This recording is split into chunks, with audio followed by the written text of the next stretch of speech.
त्यांच्या विरोधात उमेदवार कोण याची सुद्धा बरीच चर्चा होती. भारती काही अपडेट घेऊन पुन्हा एकदा भारती अपडेट घेऊन येते. भारती,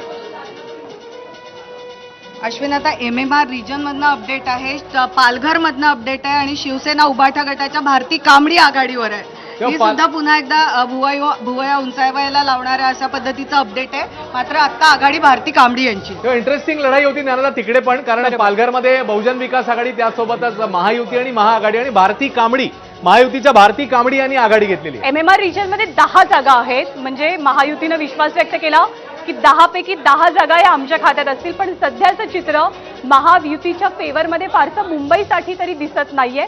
मुंबईचा विचार केला तर 4 ठिकाणी महाविकास आघाडीचे उमेदवार आघाडीवरती आहेत, तर 2 ठिकाणी म्हणजे राहुल शेवाळे आणि पियुष गोयल यांनी आपापल्या मतदारसंघामध्ये सध्या आघाडी घेतलेली आहे.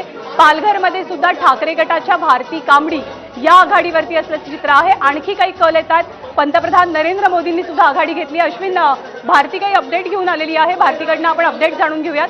अश्विन, भारतीकडनं अपडेट घ्यायचे आहेत. भारती, अश्विन, सगळ्यात महत्वाच्या ज्या लढती होत्या त्यापैकी एक होती माढाची आणि तिथे मात्र भाजपने आघाडी घेतलेली आहे. रणजितसिंह निंबाळकर हे आत्ता आघाडीवर आहेत. निंबाळकर मोहिते या लढतीमध्ये तेव्हा धैर्यशील